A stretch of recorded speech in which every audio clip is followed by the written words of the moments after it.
ଜୟ ଜଗନ୍ନାଥ। ଆଜି ଭଲ କଥାଟି ବୁଝେଇ ମନରେ ଗୁରୁ ବିନା ମୁକ୍ତି ନାହିଁ। ଯଦି ମର୍ତ୍ତ୍ୟମଣ୍ଡଳେ ମୁହିଁ କରିବି ବାସ, ତୋ ନାମ ଗାଉଥିବି ସୁମରି ବଡ ମାୟାବୀ ଜୀବ ନୁହେଁ ତାର। ପ୍ରଭୁଙ୍କ ପାଖେ ଏଗ୍ରିମେଣ୍ଟ ହେଲା, ପ୍ରଭୁ ମୁଁ ମର୍ତ୍ତ୍ୟମଣ୍ଡଳ ଗଲେ କେବଳ ତୋର ନାଁ ଗୁଣ ଯଶ ଗାନ କରିବି। ଜନ୍ମ ପଡିଲୁ ମର୍ତ୍ତ୍ୟମଣ୍ଡଳ, କୁଆ ବୋଲନ୍ତି ନା ସବୁ ଗଲା ପାଶ। ମର୍ତ୍ତ୍ୟମଣ୍ଡଳରେ ଜନ୍ମ ହେଇଗଲୁ, ମାୟା ଗ୍ରାସୀ ଗଲା, ପ୍ରଭୁ ଭୁଲିଗଲୁ। ତେଣୁ ଯାହା ହଉଛି ହଉ, ଯେତେବେଳେ ମଣିଷ ଜନ୍ମ ପାଇଛୁ ବା ମାନବ ଜନ୍ମ ପାଇଛୁ, ଯେ ଶ୍ରୀଗୁରୁଙ୍କୁ ଖୋଜ। ଅକର୍ମ କରିନ ତୁଇ କର୍ମ ପଥେ ମଜରେ। କହିଲେ କୁକର୍ମ କର ନା, ଅକର୍ମ କର। ଖାଲି ଅକର୍ମ କଲେ ହବନି, କର୍ମ ପଥେ ମଜରେ। କର୍ମ କରିବା ସଙ୍ଗେ ସଙ୍ଗେ ଅକର୍ମଟା କର। ଅକର୍ମ କଣ? ଅକର୍ମ ବୋଲନ୍ତି ହଉଛି ଅଣ ଅକ୍ଷର କର୍ମ ଯାଇ ଅକର୍ମ ନାମ ସେ ବୋଲାଏ। ଅଣ ଅକ୍ଷର କର୍ମ ମାନେ ପ୍ରଭୁଙ୍କ କର୍ମ। ତୁ କର୍ମ କରିବା ସହିତ ପ୍ରଭୁଙ୍କ କର୍ମଟାକୁ କରୁଥା। ଆଉ ଖାଲି ହରି ହରି ହେଲେ କିଛି ମହତ୍ଵ ନଥାଏ। କହୁଅଛି ମୂଳ ମନ ଶ୍ରୀଗୁରୁଙ୍କୁ ଖୋଜ। ଭୟ ଭକ୍ତି ହୃଦୟ ଭର, ଭାବନାରେ ଆଜରେ ନିଶ୍ଚୟ ଦର୍ଶନ ଦେବେ ସେହି ପଦ୍ମ ଲାଭରେ। ସେ ଶ୍ରୀଗୁରୁଙ୍କୁ ଟିକେ ଖୋଜିବାକୁ ହେଲେ, ପ୍ରଭୁଙ୍କୁ ଡାକିବାକୁ ହେଲେ ସେ ଭୟ ହୃଦୟରେ ରଖ, ଭକ୍ତି ଭାବଟା ରଖ, ଏବଂ ସବୁବେଳେ ପ୍ରଭୁଙ୍କ ପାଖରେ ଭାବନାଟା ରଖ। ତୁଳଦାସ କହନ୍ତି, लिखते राम घूमते राम खेलते राम पढ़ते राम। ना नहीं, काम करूथा राम कहूथा, शोऊथा राम कहूथा, खेलुथा राम कहूथा। ना नहीं, सब राम को ऊपर भावनाटा रखी तमें कर्म करने सहित राम को ऊपर भावना रख बा प्रभु को ऊपर भावना रख। हृदय प्रभु को डर एवं भक्ति रख, ताले भव संसार तुम कर प्रभु निश्चय तुमको दर्शन देवे। पुणी कहू अच्छी रही भेज जोग सूत्र रे, आहारे करिले उणा मन हेब सरू। यदि भक्ति लाइन रे न जीवु, जोग करिबु, जोग मार्ग रे जीवु, एटा बड़ कथा नुह। प्रभु तू पाइबु केमिति? आहारे करिले उणा मन हेब सरू। अति जार मन अटे सरू निश्चय पाइब कल्प सरू। तेणु मन को स्थिर कर जोग कले कौन हम, मनर स्थिरता आसो, एकाग्रता आसो। आहार केमिति आसो ना, आहार करिले आहार बोलते खाद्य। तुम खाइबा गोटे कमी दियो है, गोटे एकादशी व्रत करती, तुम अल्प खाओ, देखो प्रभु पाखे मन रही। ये कौन ब्रह्मांड मत तत्व मार्ग भात जीव खाऊ कौन, भात डाली तरकारी जीव खाऊ। परम कौन खाऊ ना, नाम श्रवण करुच्ची परम। आत्मा कौन खाऊ ना, पवन। तेणु कहती एक ही विष्णु प्रतिभिन्न रूप, दुग्ध से एक प्रतिभिन्न गाव, सुवर्ण एक बहुभूषण आदि, रूप से भिन्न परमात्मा एक।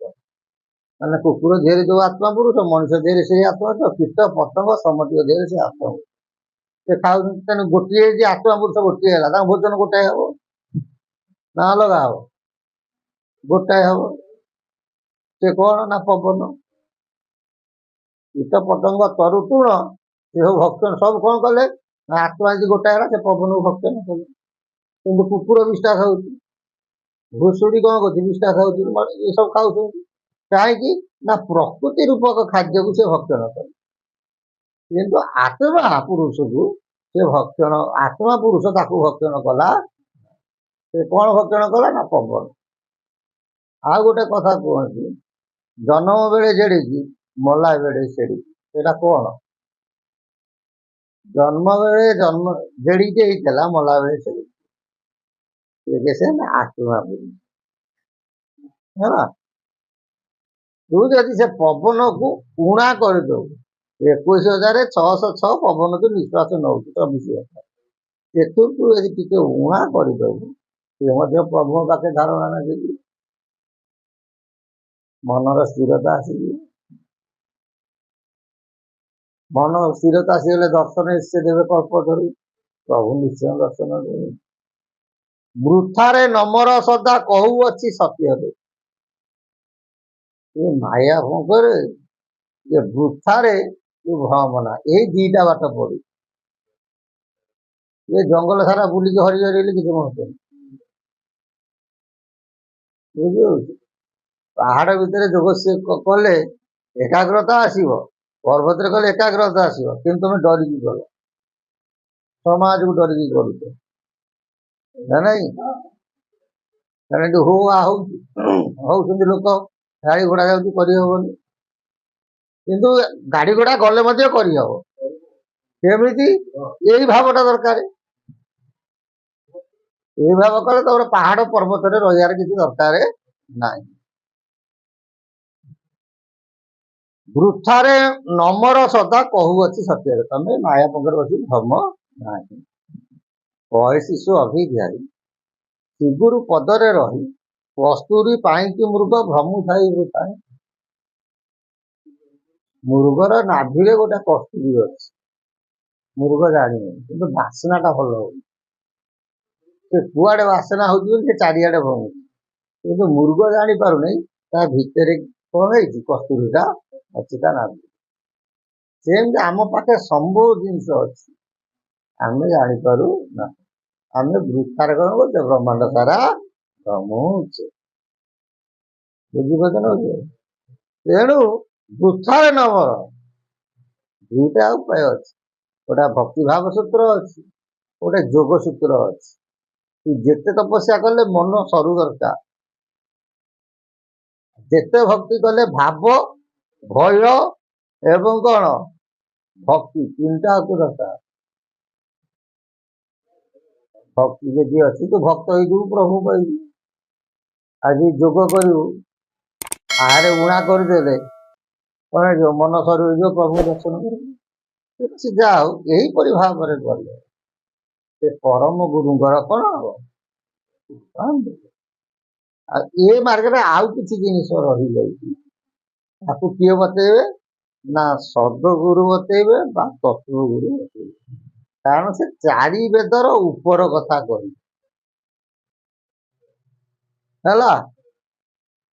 ଚାରି ବେଦର ଉପର କଥା କହିବେ। ଚାରି ବେଦ ଉପରେ ଆହୁରି 3ଟା ବେଦ ରହିଛି, ମନେ ରଖିଥା। ଆମେ କହୁନୁ, ଭୀମଭୂମି ଦେଖିଛନ୍ତି, ଷଡ଼ ବେଦ ପରେ ସିନା ମୋ ଗୁରୁଙ୍କ ବାସ। ଷଡ଼ ବେଦ ଉପରେ ଗୁରୁଙ୍କର ବାସ, ହେଲେ କି ସପ୍ତମ ବେଦ।